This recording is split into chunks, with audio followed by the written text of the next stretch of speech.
Hello बच्चों, तो भी कंटिन्यू करते हैं अपनी पिछली वीडियो को। पिछली वीडियो में आपने रिज़ल्ट निकाला था एक पॉइंट चार्ज यहाँ पर क्यू हम लेकर चले थे, उसके कारण एक पर्टिकुलर डिस्टेंस पर यहाँ पॉइंट पी पर हम इलेक्ट्रिक पोटेंशियल की वैल्यू निकालना चाहते थे। तो ये सारा कंसेप्ट समझाया था आपको।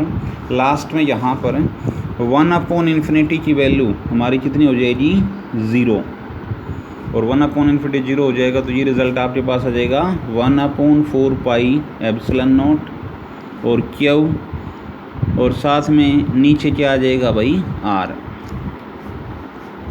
तो ये हमारे पास किस चीज़ की वैल्यू आ गई भाई, पोटेंशियल की वैल्यू आ जाती है। Potential due to a point charge. अब ये तो एक चार्ज की बात हो गई भाई, ऐसे ऐसे कई चार्ज दे रखे हों और किसी पर्टिकुलर पॉइंट पर नेट पोटेंशियल की वैल्यू आपसे पूछी जाए। जैसे मान लीजिए ये Q1 चार्ज है, ये Q2 चार्ज है, ये Q3 चार्ज है, ये Q4 चार्ज है, और ये कोई पॉइंट P दे दिया। यहाँ पर आपसे नेट पोटेंशियल की वैल्यू पूछी जाए तो ऐसे ही नेट फोर्स की वैल्यू निकाली थी आपने इलेक्ट्रिक चार्ज वाले केस में, principle of superposition. Net electric field का रिजल्ट निकाला था इलेक्ट्रिक फील्ड वाले कंसेप्ट में। अब यहाँ पर नेट पोटेंशियल की वैल्यू अगर बात करते हैं तो मान लीजिए Q1 कितनी डिस्टेंस पर है, R1 डिस्टेंस पर। Q2 कितनी डिस्टेंस पर है, R2 डिस्टेंस पर। Q3 कितनी डिस्टेंस पर है, R3 डिस्टेंस पर, और Q4 कितनी डिस्टेंस है, R4 डिस्टेंस पर। तो नेट पोटेंशियल हमारे पास इससे खुला जाएगा 1/4πε0 Q1/R1 प्लस 1/4πε0। क्योंकि जनरल केस ही अप्लाई कर दिया, Q की जगह Q1 और R की जगह R1, दूसरे में Q की जगह Q2, R की जगह R2, तीसरे में 1/4πε0 Q3/R3 और प्लस 1/4πε0 Q4/R4।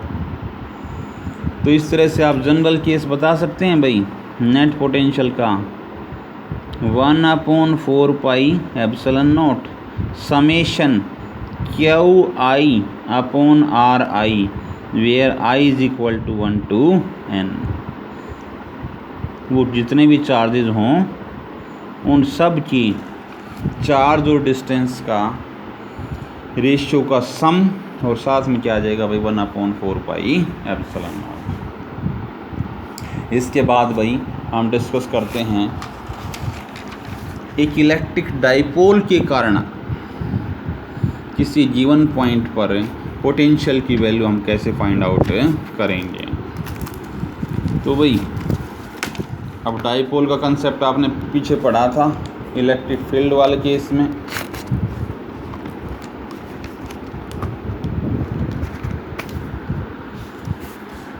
इलेक्ट्रिक फील्ड वाले केस में इलेक्ट्रिक डाइपोल का कंसेप्ट आया था। तो यहाँ पर मान लीजिए कोई इलेक्ट्रिक डाइपोल दे रखा है। इलेक्ट्रिक डाइपोल होगा तो सीधी सी बात है, एक नेगेटिव चार्ज होगा -Q और एक पॉजिटिव चार्ज होगा +Q।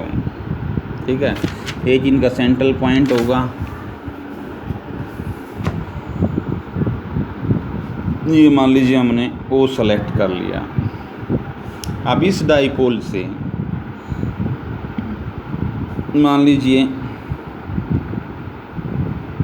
ये कोई पॉइंट दे रखा है, इस पॉइंट P पर आप पोटेंशियल की वैल्यू निकालना चाहते हैं। तो पहले तो इन दोनों चार्जेस को ज्वाइन करेंगे आप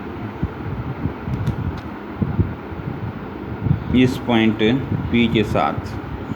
ये चार्ज -Q मान लीजिए R1 डिस्टेंस पर लाई कर रहा है, और ये चार्ज +Q मान लीजिए R2 डिस्टेंस पर लाई कर रहा है, और जो सेंट्रल पॉइंट है वो मान लीजिए यहाँ पर R डिस्टेंस पर लाई कर रहा है।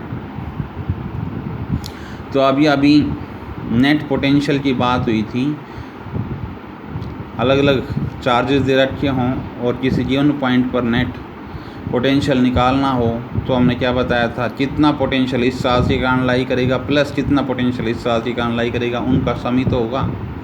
तो यहाँ पर अगर नेट पोटेंशियल की हम बात करते हैं, नेट पोटेंशियल की बात करते हैं तो वो V1 प्लस V2 लिख सकते हैं भाई। V1 मान लीजिए फर्स्ट नेगेटिव चार्ज के कारण और V2 पॉजिटिव चार्ज के कारण। तो ये वैल्यू आ जाएगी भाई, अब इस चार्ज के कारण -1/4 पाई एप्सिलॉन नॉट Q/R1 आ जाएगा और +1/4 पाई एप्सिलॉन नॉट Q/R2 आ जाएगा। तो यहाँ से देखिए Q/4 pi epsilon naught common आ जाएगा और अंदर क्या बच गया 1/R2 - 1/R1। अब R1 हमारे पास ये डिस्टेंस है, R2 हमारे पास ये डिस्टेंस है। अब ये R1 और R2 का रिज़ल्ट हम मैथमेटिक्स की ज्योमेट्री से उठाएंगे और वहाँ पर अगर ये एंगल यहाँ पर क्या दे रखा हो भाई थीटा, तो अब ये स्ट्रेट लाइन है तो इधर वाला एंगल हमारे पास कितना बच गया 180 माइनस थीटा। तो इस ट्राइंगल में देखिए R1 की वैल्यू हम निकालने के लिए मैथमेटिक्स ज्योमेट्री से कंसेप्ट उठाया है। R1 स्क्वायर किसके इक्वल होता है, it will be equal to R square plus ये साइड, अब डाइपोल लेंथ आपने पढ़ी है 2a होती है, तो सेंटर से एक चार्ज के बीच की डिस्टेंस a हो जाएगी भाई। तो R square plus a square plus 2AR कोस, और थीटा कौन सा लिया जाएगा, ये जो ट्रायंगल हम लेकर चल रहे थे इसका जो एक्सटीरियर एंगल होगा ये थीटा यहाँ पर लिया जाएगा। इसी तरह से अगर R2 निकालना चाहते हैं तो R2 इस साइड में ये ट्रायंगल ली जाएगी, तो R2 square it will B ये R square plus a square, ये यहाँ पर ये a आ जाएगी और प्लस 2AR कोस। अब इस ट्रायंगल का एक्सटीरियर एंगल इस साइड में कौन सा है 180 माइनस थीटा, तो यहाँ पर थीटा की बजाय क्या आएगा भाई कोस 180 माइनस थीटा, और कोस 180 माइनस थीटा तो क्या होता है माइनस कोस थीटा, इसीलिए R square plus a square plus minus 2AR cos theta आ जाएगा यहाँ पर। अब R1 स्क्वायर अवेलेबल है, R2 स्क्वायर अवेलेबल है, तो यहाँ से R1 की वैल्यू निकालने के लिए देखिए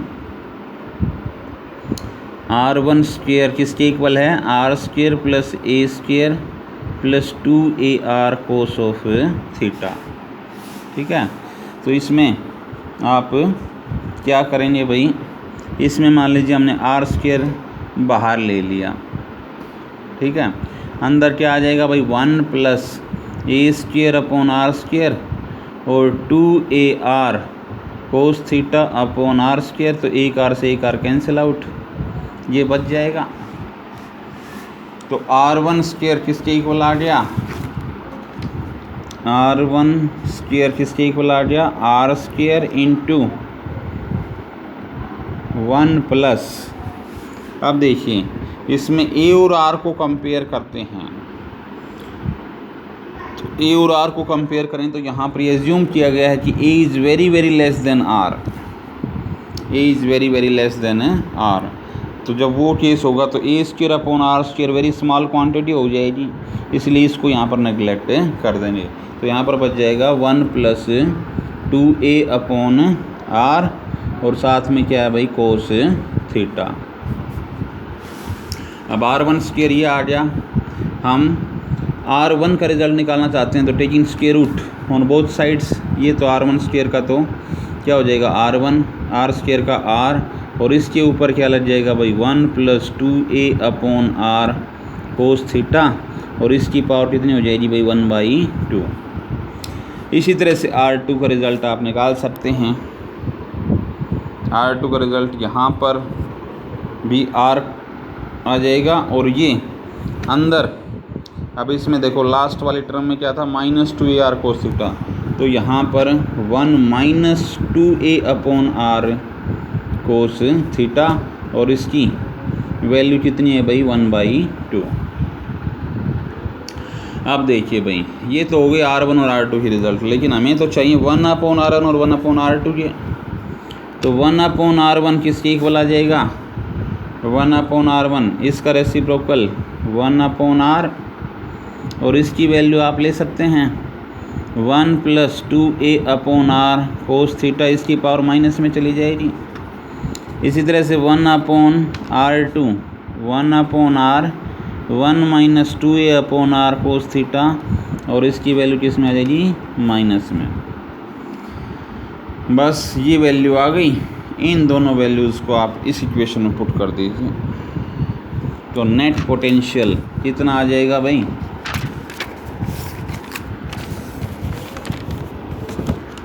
नेट पोटेंशियल